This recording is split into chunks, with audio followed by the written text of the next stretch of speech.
Good morning. This webinar offers closed captioning. To enable closed captioning, click on the live transcript button on the bottom of your screen and choose your preferred method. Welcome to the City of Chicago Department of Business Affairs and Consumer Protection. We have adapted our regular business education workshops at City Hall into these webinars until further notice. Please note any website or email that I mention will be posted in the chat box. For those seeking business licensing assistance, we strongly encourage the processing of licenses and permits online. Business licenses can be applied for or renewed online at chicagobusinessdirect.org, or you can email 312-74-GO-BIZ.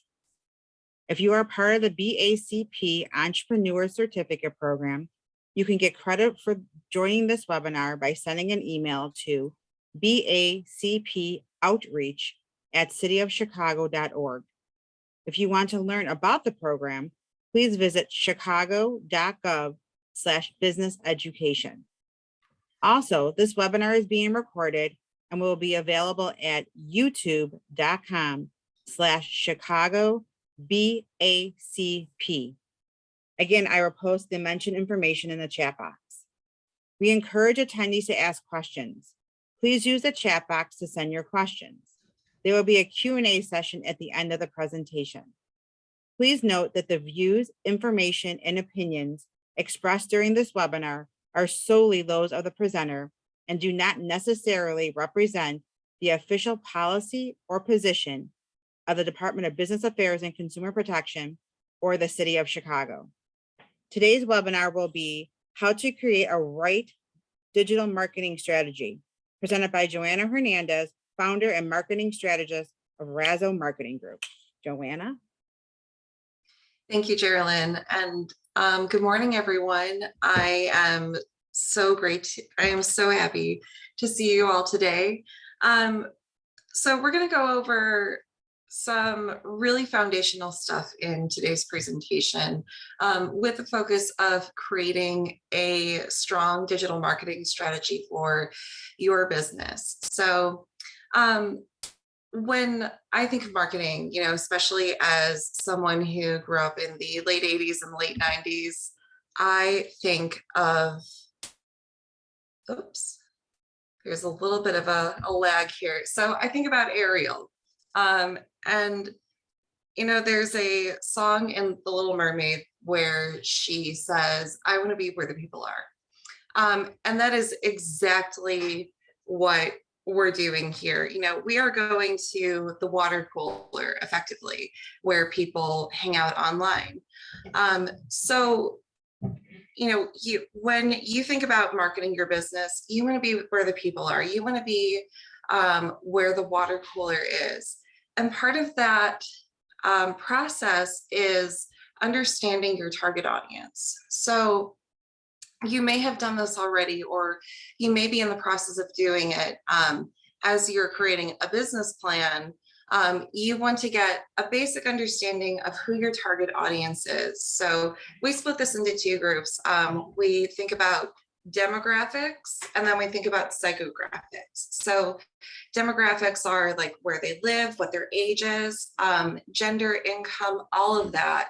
And then psychographics are things like their lifestyle, their hobbies, their religious and personal values, also their life goals, things that are important to them, and a little bit of their aesthetic taste.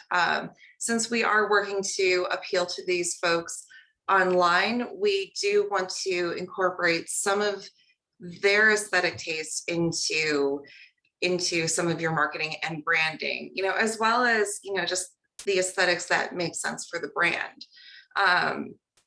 So these are kind of your core areas that you want to focus on.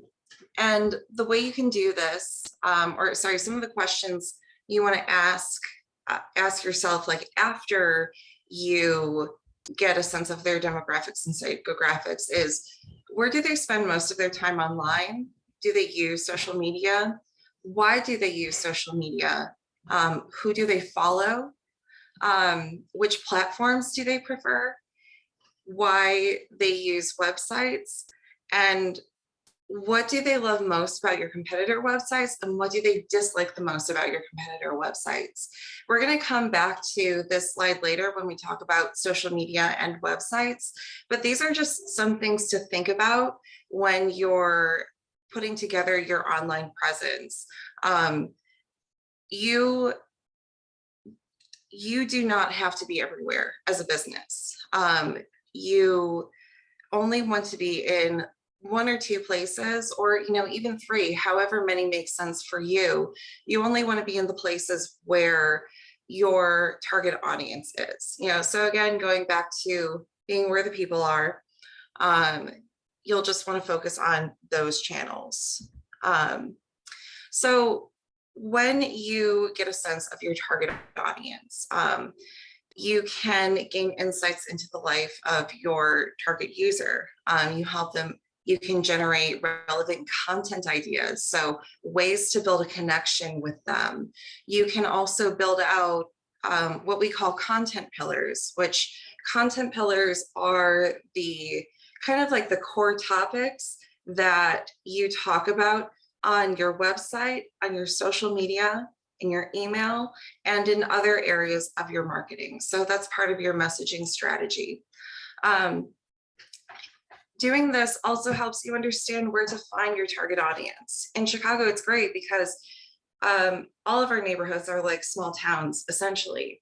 So if you're targeting a specific neighborhood, you got that down packed. You don't really have to worry about location as much. But it does give you a sense of where to promote your business and also how. And the way that you can get down to these things is just by mapping all of this out. So when you get the presentation after our call today, you'll have access to this worksheet. So this is your audience demographics, and you can work this out on your own. The way that you typically grab these kinds of demographics and also your audience psychographics, there are a few ways. So you can put together a focus group of, say 10 people from your neighborhood or wherever you are planning to start your business.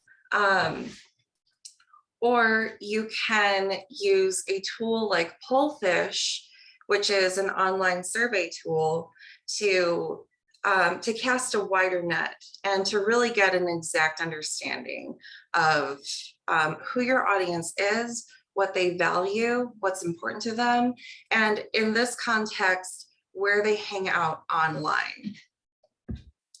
So something else that we do once we have a sense of who our customers are is we create avatars. That's what marketers often rely on for just a basic understanding or canvas of who their target customers are. Typically, we only start out with one and then we build out from there. But sometimes, you can have as many as 2, 3, or even 5 different customer avatars. 5 is a lot. So you're best starting off with just one. So the next thing you want to do is you want to study your industry and your competitors. Again, if you have put together a business plan or are in the process of putting together a business plan, you more than likely have already done this. But this is kind of like a different angle here. So when you study your industry and competitors and look at this from a digital marketing angle, you want to define the nature of your business and your product or service offering. So by the nature of your business, I mean, do you serve businesses only? Do you serve customers only? And, we define that early on, because if you're just B2B, if you're just business to business, then it makes more sense for you to be on platforms like LinkedIn and Twitter. Those are more business focused platforms. Whereas if you serve consumers only, there is no need for you to be on LinkedIn unless you're going to be hiring some people and you need to have a presence there. But it may matter more for you to be on a platform like Facebook, because Facebook is a very consumer-driven social media platform. So once you've done that, once you've defined the nature of your business and what you want to do for people, I would find 3 to 5 businesses within 5 miles of where you plan to set up shop. And those businesses should offer the same or similar products and services that you do. Those businesses who offer the same products that you do are your direct competitors, and the ones who offer a similar product or service are called your indirect competitors. So in addition to that, see if you can also incorporate legacy businesses or businesses that have been around for a while, or even new businesses. And so once you have all of that together, you want to see what they're doing. You want to take a look at them on Google and see like what their branding looks like, whether they have a Google business profile, and are they getting reviews, and are they responding to reviews? Basically just getting a sense of what they do well and what they do not do well, so you can get an understanding of how you stack up against those competitors and other businesses within your industry. Some other important things to look at is their website, their keywords, their value proposition, their social media channels, whether they're running any sort of ad campaigns online, and also how they interact with their community. Excuse me a sec.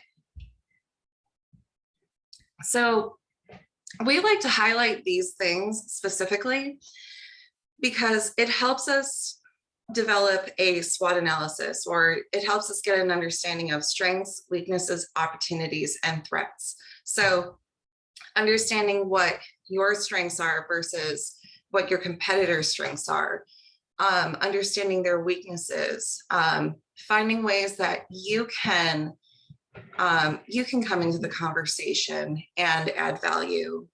And then like any potential internal or external factors that could threaten your position, both online and offline. And the same goes for your competitors. Now, some of these things, like whether they have a website or what their keywords are, these are pretty important. Websites are the backbone of digital marketing. They are how everyone finds you, for the most part, or, it's kind of like the big novel for your business, and it's telling people what you can do for them. So if your competitors do not have a website, that is a weakness, and that's also an opportunity for you. If they have a website that looks like it was made on GeoCities in 2000, that is also an opportunity for you. So, just some things to think about. So we'll come back to these items later on in the presentation when we look at social media and websites specifically, but I just wanted to share this so we could get started, just with this idea. So we talked a little bit about why this matters. So in addition to the things I mentioned, we can get insights into your industry landscape, and also get an understanding of what channels your competitors are on, so that you have a little bit of a clue as to where you should start. So as a business, so we're talking about like whether you should start as just like a company on Facebook, or whether it makes sense for you to just start on LinkedIn. So those are kind of like the starting points that we like to define on the social media end. It also can give you a sense of how much money you need to allocate towards digital ads, or whether even that makes sense for you. As I mentioned before, you don't have to be everywhere all at once. So, really it comes down to whatever channel you're going to go on that's going to move the needle the most. So that's kind of like what we're looking at. And then in here, I also included just a couple of sheets for analysis for you to take home on your own. So we pull in brandings, the Google business profile, websites, keywords, all of that. So this is an exercise you can do on your own. And I hope you find it beneficial. So let's go into social media. I hinted at this just a few moments ago, but understanding your target audience and your competitors really will help you get a sense of what social media channels you can go on. So I do want to just establish some ground rules with how social media is now in 2022 versus like how it was in 2012. So social media algorithms tend to change at the speed of light. And so with that, sometimes that means that what was beneficial a few months ago may not be beneficial right now. So it's really important to stay up to date with what Facebook's doing, or sorry, what Meta is doing with all of their platforms, as well as like what TikTok and LinkedIn are doing with their platforms. Previously, with Instagram, for example, when Instagram started out, it was a image-based platform. And now, because TikTok has come into the market, Instagram is now prioritizing videos over, they're prioritizing reels and stories over images, like how they started out. So video content is extremely important for gaining more exposure on Instagram. And also, feed posts aren't prioritized as much. So when you go into Instagram now, you see like a bunch of like little things at the top, like little videos, or, just like little items for the stories. That is the thing that people see first. So it's important to prioritize those, still do your feed stories, but also just make sure that you're putting the stories at the top. So as I mentioned before, you don't have to be everywhere all at once. So it's typically best to start with one and then add more as you mature as a business. So for example, with a client that I am working with right now, they're a new business, they're a compression sock company. They have the potential to go on pretty much all social media platforms. Like these all make sense for them because they have a really wide audience. But the way we started out was with Facebook and Instagram. Because the audience skews older, Facebook made more sense. So Facebook's audience is typically aged between like around like 35 and older. And the other social media platforms are also starting to skew a little bit older. So like Instagram, for example, Instagram before it was a lot of people in their 20s and 30s. And there are more people who are in their 40s, 50s and older who are starting to get onto Instagram. So that is a piece of this puzzle. Something else that should be kept in mind is how often you post. So when we talk about posting regularly, 10 years ago, we were posting 3 times a day. You do not have to do that. 3 times a week is sufficient. So you don't really have to stress out too much about, how much you're going to post. You should just focus on putting up really good quality content that connects with the interests and concerns of the people that you're trying to get a hold of.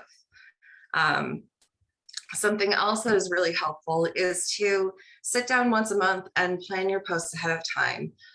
You can do this very easily by using a spreadsheet, or if you're a Google person like me, you can use a Google Sheet and just, kind of like think about the things that you're going to talk about over the month. You can just write down like basic ideas like, how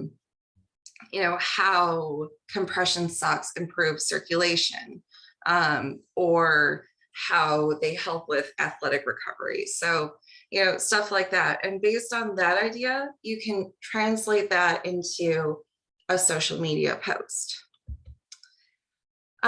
So we asked these questions in the beginning of the presentation, and we're going to ask them again. So when we think about your target audience, when we think about your target audience, it's really important to make sure that you are answering to the needs of that audience, not only with the products and services that you offer, but also on your social media. The most important thing to ask yourself first is, do they even use social media? There are a lot of people who have started to distance themselves. So, that may be a factor within your target audience. If they're not on social media, it's probably better to look to just having one good social media channel and using that as a branding tool. So it may not be as important for you to post, but if they are very active on social media, it's a little bit of a different story. The next thing to understand is, why are they on social media? So recently I worked with another client where we asked this question, and the core reason why their target audience was on social media, and it's potentially true for most people, is that they're on there to connect with their friends and family and to share videos and photos and, kind of to relax a little bit. So that is something to be mindful of too.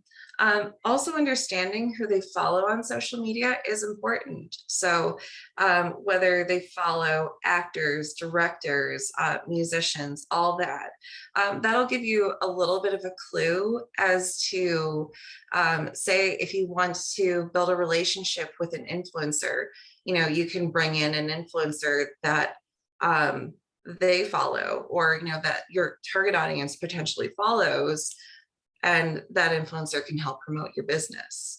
And then finally, understanding which social media platforms people prefer. Again, going back to this survey with one of our clients, we asked the question, which social media platforms are you on the most? And overwhelmingly, we had, our response was Facebook. Our second response was YouTube, and then followed by Instagram and Snapchat.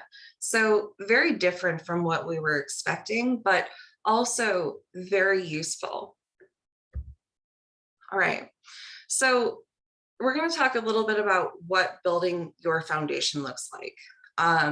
So I would say building the foundation looks like launching on the platforms your audience goes on the most, and also going on the platforms that your competitors exist on. Or if your competitors don't have any social media profiles, going on to platforms that comparable businesses would be on. So sometimes, for one reason or another, a business is not on social media. That could be because they feel that it has been problematic for them in the past, or because just because they don't know how to use it. And it's okay to not know how to use it. There are a lot of people out there like me who can help with building up that program. So something else, we talked a little bit about content pillars, and these are the main topics that you want to talk about. The way that you can build content pillars is first, look at what you're trying to get out of your customers, your target customers, and try to understand like what sort of interaction you want from them. And so that can kind of help you move in the direction of what your content pillars are. So, for example, going back to that compression sock client of mine, with them, we decided that 50% of our posts would be geared toward education. So teaching people about compression socks, what they do, why they're beneficial, and how they help support healthy circulation. So that was one part of it. And then a smaller part, I want to say maybe about 15% of our posts are dedicated toward actually promoting the product. And we decided to go in this direction because we were like, well, we don't want this to be all about us. We want the message to be about the customer. So that's kind of like why we decided on that percentage split. And then the remaining posts are for engaging the community. So doing things like asking our community a question, interacting with them, so we can also get an understanding of their concerns. There is ongoing marketing research happening on our social media at all times. And we always add to those avatars. So that's kind of like how that helps out. If that percentage split is too much for you at this time, it may be better just to start out with your products and services and talk about like what you offer and how it helps. And then create a promotional calendar based on those things. So going back to the Google Sheet that I mentioned a little bit earlier. So you can put down your content pillars, and then in the column next to it, put down the topic, and then write your post. And then as far as like low cost resources goes, these are a few that I'm a fan of. If you are not a natural copywriter, or if you just get a lot of anxiety around writing, I know a lot of people who struggle in that area.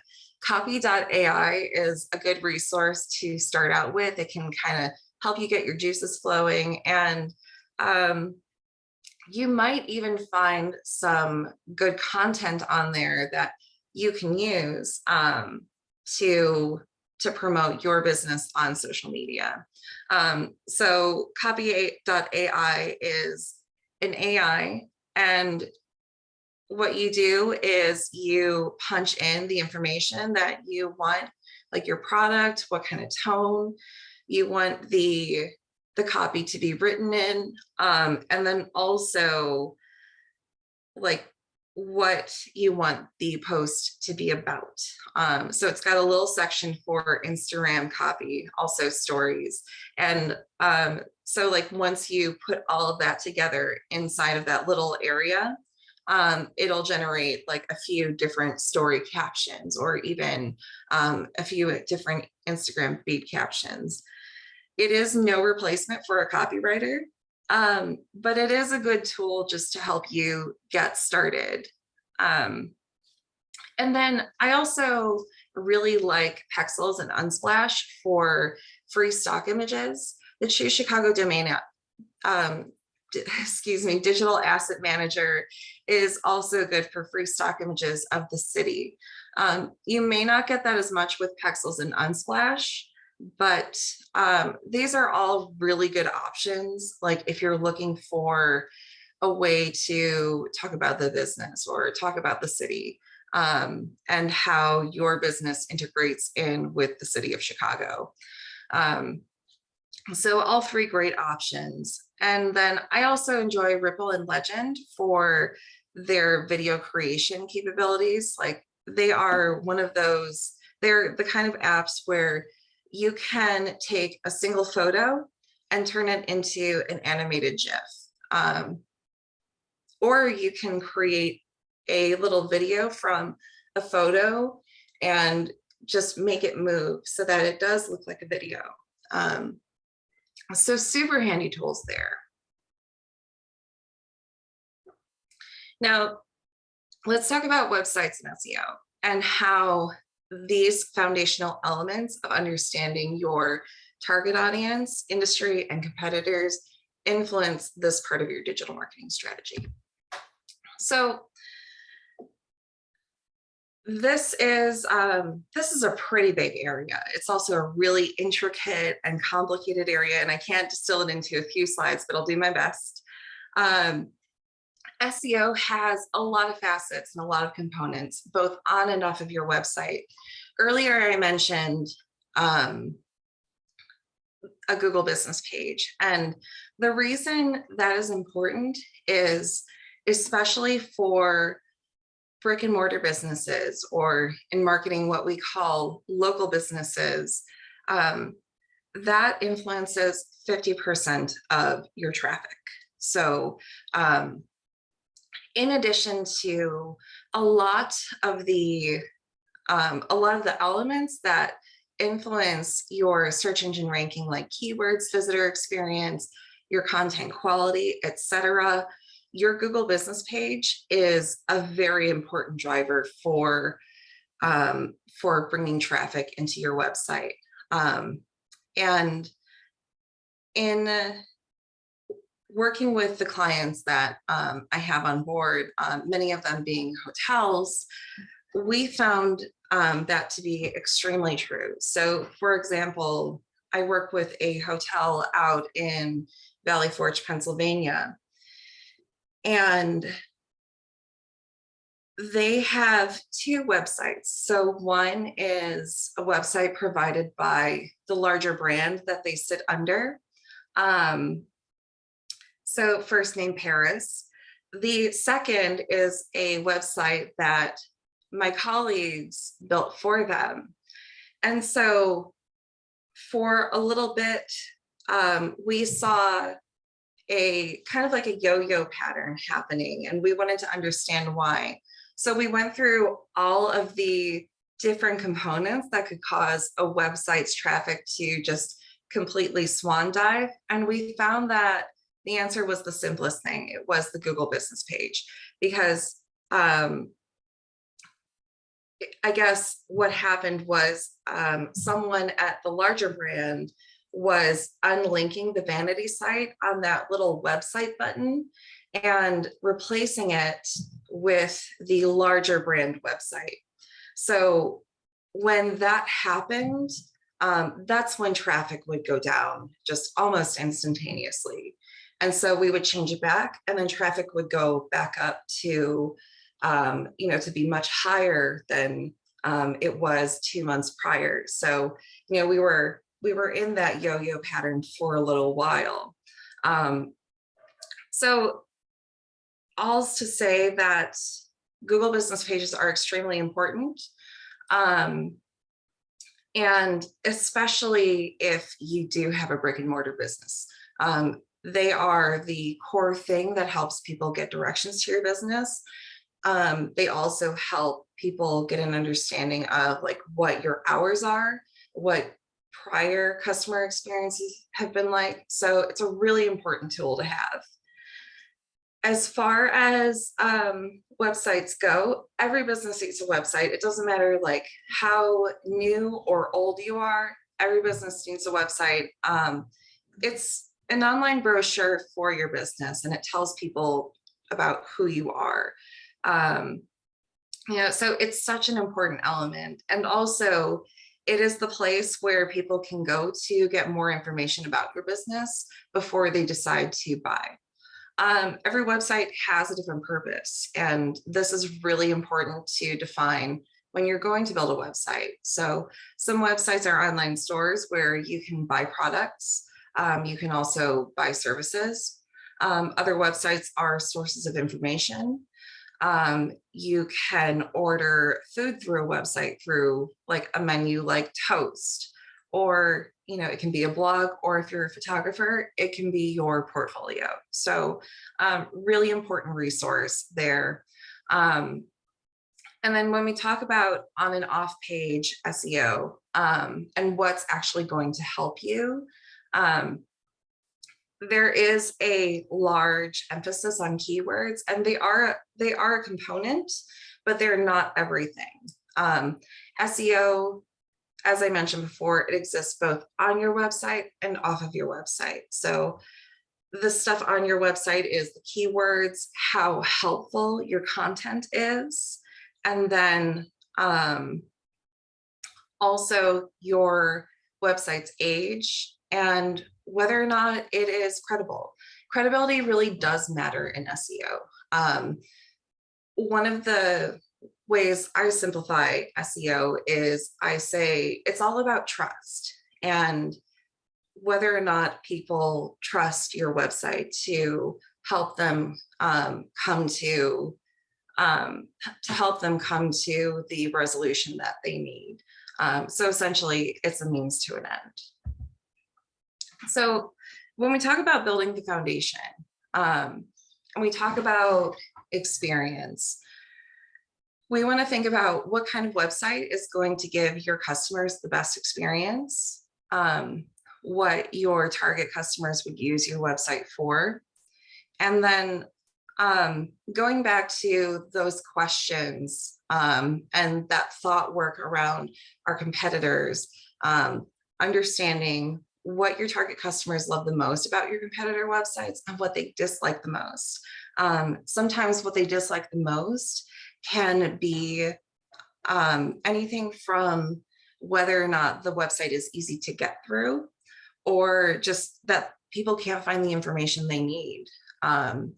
So those are really important things to pay attention to. The part where love exists is a strength for your competitor. And then where it doesn't exist is a weakness of your competitor. So, again, things to keep in mind as far as websites go.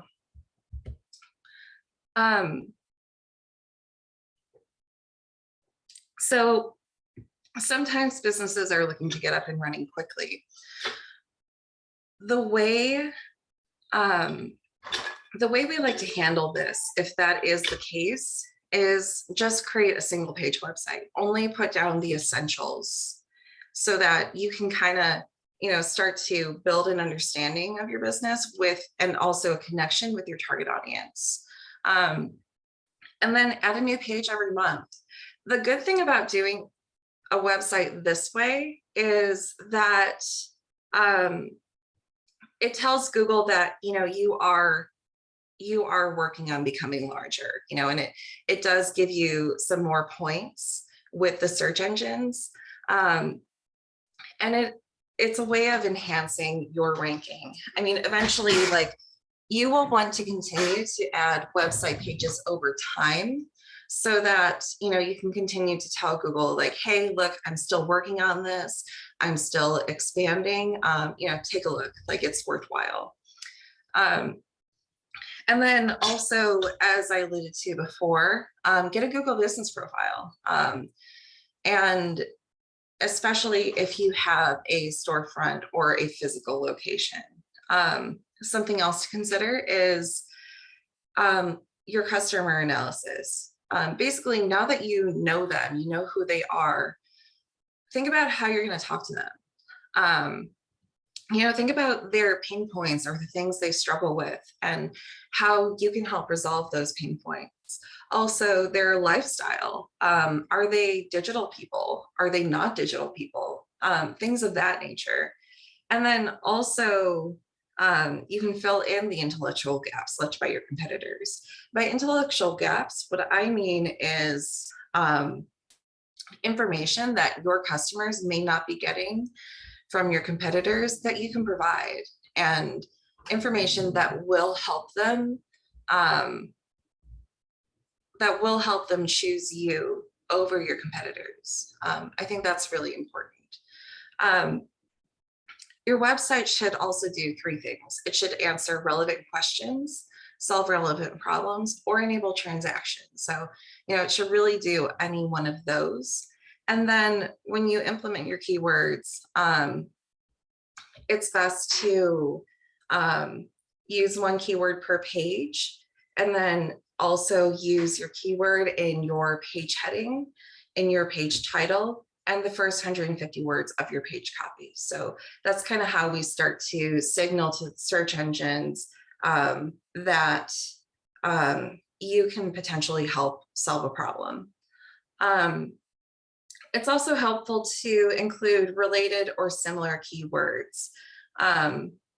So like think through some synonyms that you can use, and then tools that can really help with this.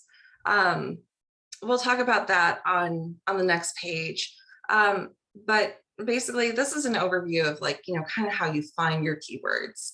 So you want to match products or services with your customer pain points. So if you're looking for a dog groomer, dog groomers is one. Then if you happen to have a brick and mortar business or are working on developing a brick and mortar business, you would want to include the city, town, or neighborhood that your business exists in, so that you're a little bit easier to find. Your keywords can also include questions like, what are the best dog groomers in Chicago? And then also, just getting a list of keywords or keywords for your website, and seeing which ones get 800 or more searches per month. We call that number search volume. So, and what it does is it basically tells you how many people are looking for a given thing in every month, and also what terms they might be using. We like to stick with 800 or more per month, just because that tells us there's enough people looking for this one resolution to whatever problem they're trying to solve. So the way that you find keywords is through a free keyword research tool like Crazy Egg. That's a good place to start. If you're feeling a little more brave and you want to dive into Google, the Google Ads Manager is a good place to start. You can do a lot of keyword research on there. Another one that I also enjoy quite a bit for keywords and especially questions is Answer the Public. So Answer the Public provides visual examples of like what people are searching for at any given point.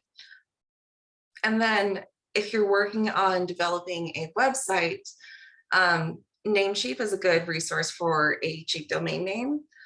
There's also competitors out there like GoDaddy or Bluehost, which they're all perfectly fine. I've never had a problem with any one of them. I think Namecheap is just fine. Really, it's up to you and what you're trying to do. But that's my go-to. Wix and Squarespace are also good for developing those single page websites. They are WYSIWYG tools, so what you see is what you get, and you don't really need a developer to lay out a website on either of these. I think they're good for a starter website, so if you're just getting up and running, if you just need to put up a website, these should be your go-to. But as you mature, as you grow, it is to your benefit to look at websites or to look at website tools like WordPress or even Craft or Webflow, just because of the way Wix and Squarespace are structured. You know, as I mentioned, they're really good for getting started. But the thing about WYSIWYG editors is that you do relinquish some control to, you're at the mercy of the template, basically. So you do relinquish some control over technical components that influence your SEO. So when we talk about technical components, we're talking about pieces of code that influence your, that influence like how your website is laid out. And with Wix and Squarespace, there is a lot of proprietary code that might be a little bit heavy and could slow down the website, and you know, eventually like potentially slow you down. And it's not that big of a difference, but it still will get flagged by any SEO tool like Ahrefs or SEMrush. They'll just say like, hey, like you have like this really big thing of JavaScript, and you're like, well, my website's on Squarespace, so it's just going to have to stay that way. And then for competitor analysis on websites, so I'm really fond of SimilarWeb. SimilarWeb gives you a lot of information about competitors, like how many people are going to the website, what kind of keywords they're targeting, whether they're doing Google advertising. It does give you a good overview of what's happening, so that you can start to build and develop your strategy. Now, let's talk very briefly about another layered area of digital marketing, which is Google and Facebook advertising. So basically, with regards to what these platforms are, and where they kind of sit in the marketing funnel, or just the marketing spectrum, Google ads are a really great way to start to build up some awareness and credibility for your business, especially if you have a new website. Think of it as a little bit like a trebuchet, like, or a springboard that can get you a lot of the way and help you start to build up that traffic. That's the way you want to think about Google ads. So really what we call upper funnel kind of ads. And then social media ads, especially like ads on Facebook and Instagram, those are really helpful for building awareness, but mainly remarketing to people that you may have advertised to on Google. With Facebook ads and Instagram ads, just for example, you can target based on behavior and interests. And if you do have an email list, then you can target customers based on an email list. We call these lookalike audiences. So you can add in a list of customers, and if their email address is registered with Facebook, Facebook will say, okay, I found 1 million more people who are similar to, or who have similar behaviors, and also who have similar interests to this list of people you provided.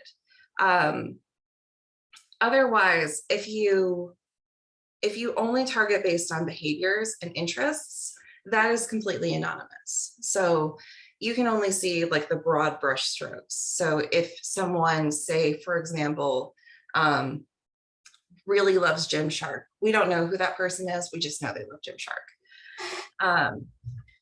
So something else to keep in mind is that Google and social ads do require some tweaking. And typically the way we tweak when we launch a campaign is we'll give it a few days. So we'll see how things perform from launch to maybe day 4. And on day 4, we start making adjustments to the campaigns. It can take a while to see results. And that is not really anything that you are necessarily doing. It's just that you're in the process of learning. And you are working to understand like what kind of messaging works with your audience, also what kind of images your audience responds to, or even whether your audience is going to spend an entire 30 seconds watching a video versus a 3-second video, which that's the most common view time for a Facebook ad video is 3 seconds. It also helps you understand which behaviors and interests make sense for you on Facebook. So for example, I worked with a school a couple of years ago, and with this school, we found that people who were interested in Montessori and homeschooling were the people who were going past the ads and actually signing up for an information session. So those are things that we kept in mind, and we tweaked our ads based on that information and feedback that we received. Something else to keep in mind is allocating enough budget to your ads. You can boost posts, and boosting posts is, it's a good start. But the thing about boosting posts on Facebook and Instagram is that it's only going to get you to a certain point. Eventually, you will also want to run dedicated ads for your business. If Facebook and Instagram are marketing tools that make sense for you. Typically, we like to begin with a entry-level budget of $1,000 per month. And that starts to enable us to test and learn. So like what kind of, again, what kind of images your audience responds to, also what kind of messaging, all of that. And that way we can get to the end a little bit faster versus if we were on a smaller budget, we wouldn't get to the destination as quickly if the budget were a little bit larger. So that's kind of the background on that. As far as building your foundation goes, your customer research and avatars are going to help you define what behaviors and interests you can target on Facebook. If you Google Facebook behaviors and interests, or Facebook behavior and interest categories, and update it to 2022, there are little infographics out there that tell you what all of the top level behavior and interest categories are, like, like gardening, for example. If someone loves gardening, like that is a interest category that Facebook has, or even fitness, or whether someone has used, used their credit card to buy something on Facebook within like the last 30 days, household income, really all of those things are on Facebook. And,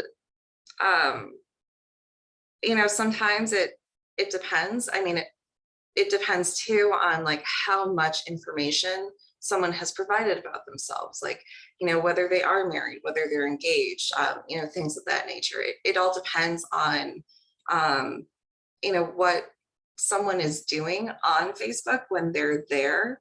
It also depends on what information they provide in their about profile section. So kind of creepy, but that's what Facebook is.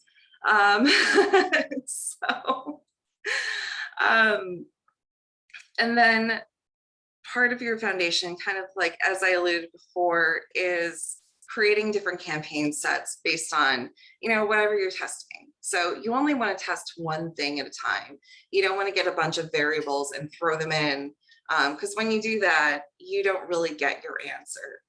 So sometimes we start off with things like testing different target audiences. So we'll make up campaigns So we'll make up campaigns for like each target audience. So like Montessori parents and homeschooling parents and traditional schooling parents. So those will be 3 separate campaigns on Facebook, and they all have the same goal. They all have the same images. They all have the same messaging. But what we're measuring is who this appeals to the most. So that is that's kind of how you test and manage on Facebook. And then same deal with Google. So you might be testing different keywords on Google. And over time, you'll start to build an understanding of what keywords move the needle. Also, which audiences move the needle the most. So these are some really good resources for Google and also social ads. For Facebook,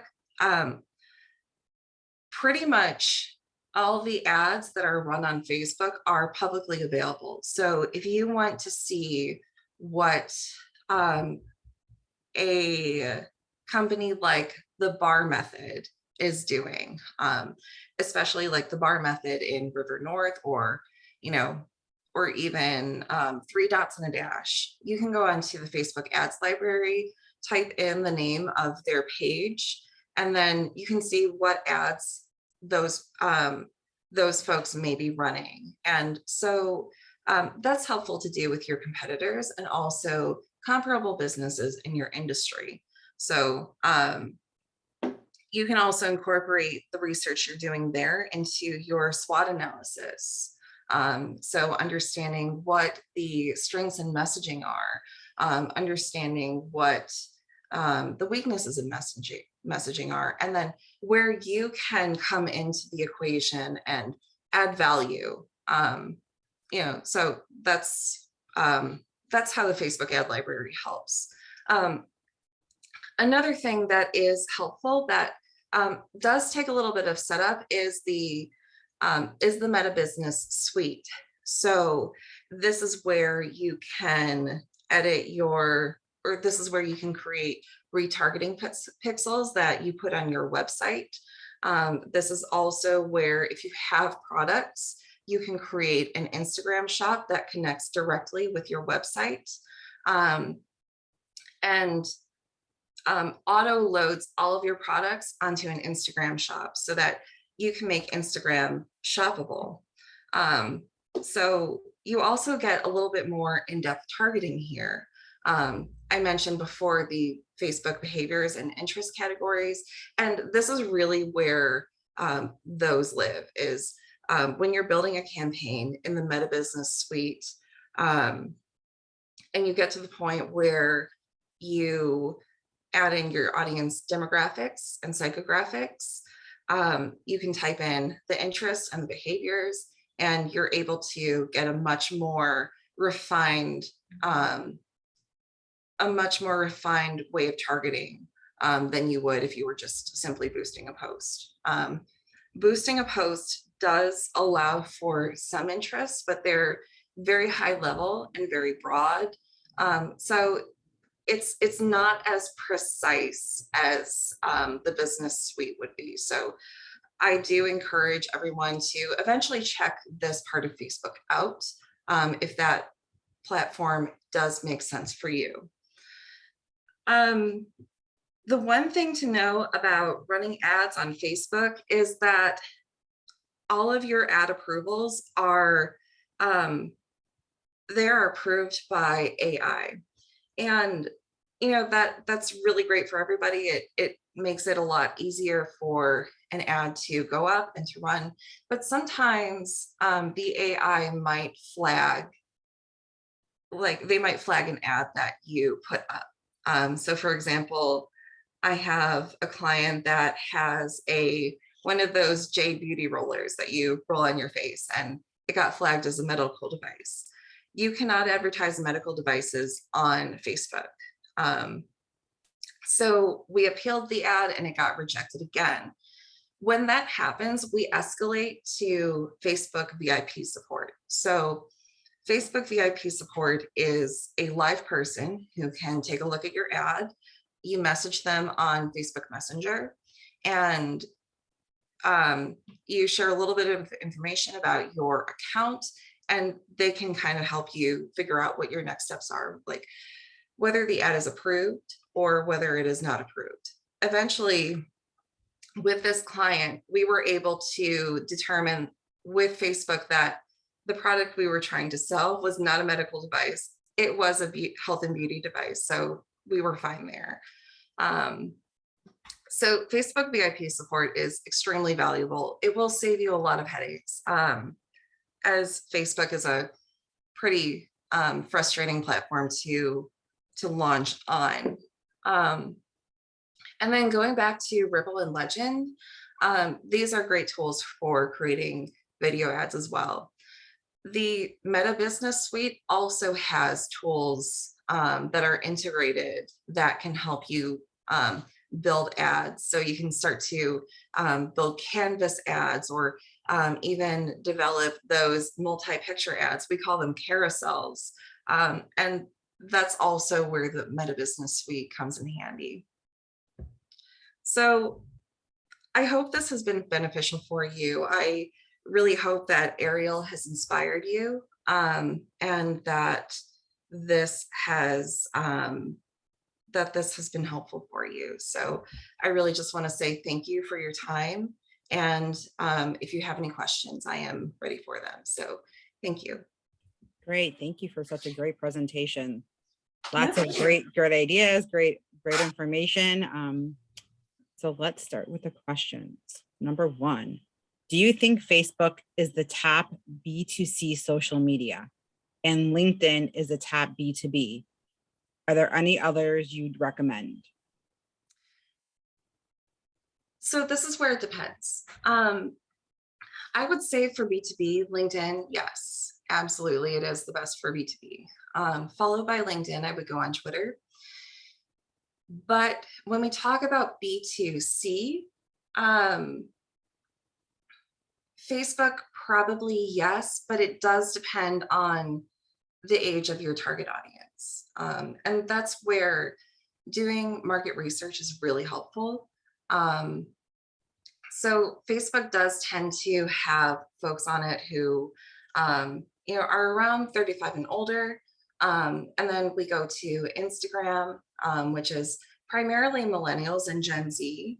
And then Snapchat is also millennials and Gen Z. YouTube is everybody. So YouTube is pretty valuable if you're trying to cast a broad net. And then TikTok does skew a little bit younger. So it's folks between like 16 and also people who are, maybe in their mid 30s. So that's kind of your range. So that's kind of why I say it depends. I encourage you to do your market research and, just also ask your target audience that question. Like, where do they hang out? Yeah. Great, thank you. Next question. What is a good website? I have had Wix, not enough traffic. I've had them for a while. Well, the platform you are on does not influence, it doesn't have any influence over your website traffic. A good website, I'm actually just gonna go back to that one slide. Whoops, did I get there? All right. So instead of focusing on the platform, what I would do is I would look at your keywords, whether how long people are spending on your website. Typically, we like to shoot for between 2 and 5 minutes on a single page. If people are not spending as much time, or if people are not spending like that much time on your site or on a single page, that tells you that you've got some work to do with your content. And because people are not spending as much time, that might also tell Google, this site has not been helpful. So maybe we prioritize another site over it and put that other website into a higher search ranking than, than the one we're talking about.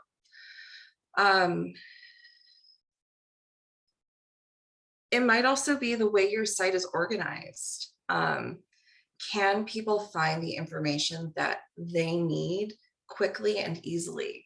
So that's another factor to look at as well. If you're open to it, I would love to sit down with you one-on-one and we can talk through it a little bit more.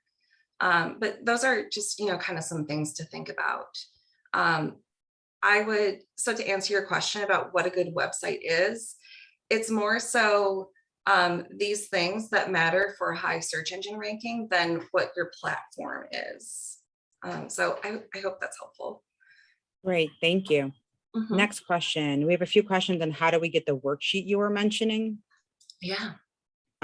It's up to you, Joanna. I could do a follow-up email to everyone with the workshop or with the worksheet, or you could put it as a link in the chat, whatever you feel more comfortable with. Sure. I can throw the document in the chat. 1 second.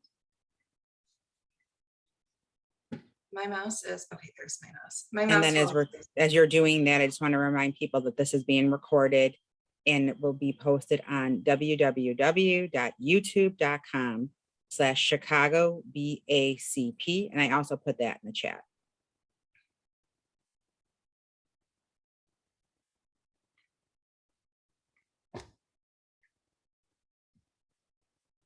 Tell me when you're ready for the next question.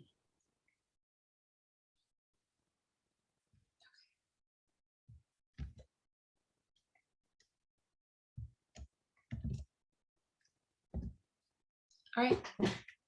Okay, next question. How to have a Google business page if you don't have an actual location? My business is home-based. Don't really want to list my address for a business page. Any ideas for low-cost virtual offices? I don't, I'm also home-based. So, and I do have a Google business page. I don't know much about low-cost offices, but I can tell you from the vantage point of someone, actually, let me make sure everybody has access to this document.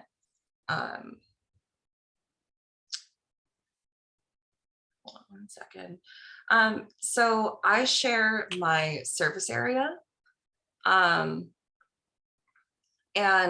that's kind of what helps me, get a little bit more visibility on your Google business page. It is also okay to use a PO box. I used a PO box for the longest time because I was still home-based. I was still building up my business. But I used an office or like an office location that is now no longer around as my main address. So that's kind of how I got around it. Okay, great. Next question. Where do the mermaids say she wants to be? Where the people are. And I'm smiling because it was my daughter's favorite when she was little. Yes, where the people are. Mine too. Yeah. Yeah. I felt some solidarity with Ariel. Yeah. Next question. If I hashtag every post on Facebook, will I be shadow banned? So Facebook, you don't need to use hashtags.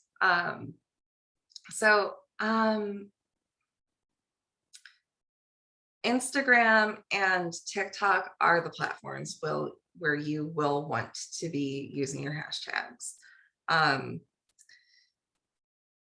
For figuring out hashtags, copy.ai I think has a generator. And then also there's another site called Hashtagify where you can get hashtags. But to really answer the question directly, if you're doing it in a spammy way, I mean, that's probably what's going to get you shadow banned. So probably not, but on Facebook, it's not as important to use hashtags. I think Facebook tried to use hashtags and it never picked up. Okay, next question. In Facebook, how can I use 20 seconds of a popular song or music for a family private group video? So what's funny is that I know how to do this. I just don't have the words for it. So I'm not sure off the top of my head. Okay, no problem. Yeah. Is Weebly a good platform to build a website? Probably. I don't have as much experience with Weebly, but if you are able to, I think the most important thing is if you're able to use a custom domain, you should be fine. You want a domain that people can find easily, or can use easily. So sometimes with the WYSIWYG editors, you have like, wix.com / XKY 2020 or whatever. And that may not be as easy for someone to use as just the domain name that you choose.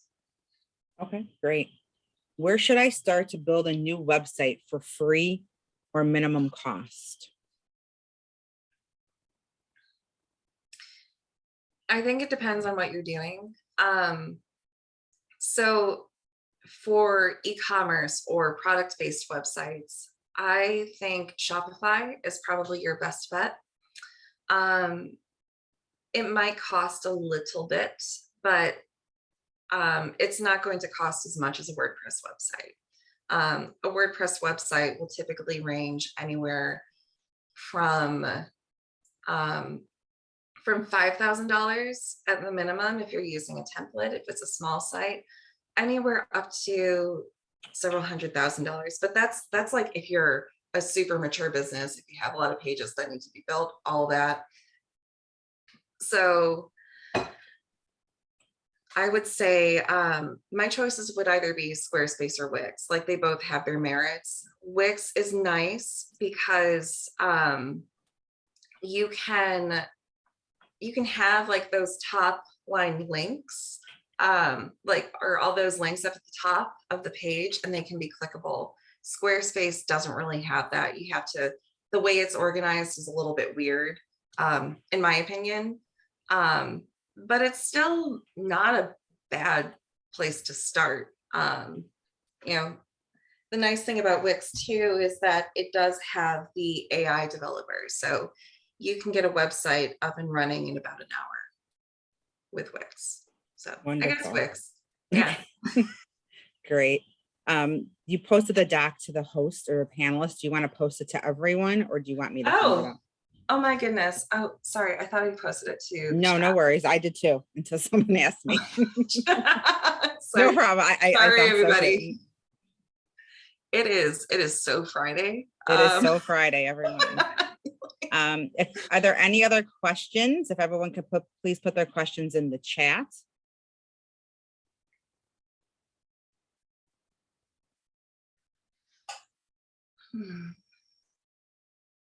Lots of chat going on about that PO box and how to put addresses. So that's great. Yeah. There, now it went to everyone. Okay, good. If anyone who's looking for that Google Doc or for that document, it's in the chat right now. Asking for your name, Joanna Hernandez. Yes. And it's RAZZO marketing. Yes. You can also provide your email address if you'd like. Yeah. So my email is joanna@razzogroup.com. I'm going to share it in the chat. Perfect. And again, thanks for the presentation. Tons of helpful information. Is there any other questions? I will give one more minute. And I do have a plug. So if you are interested in learning more about social media, I will be speaking for the Portage Park Chamber of Commerce in May. Oh, awesome. Yeah, so that, let me just double check my calendar and make sure I've got the right date.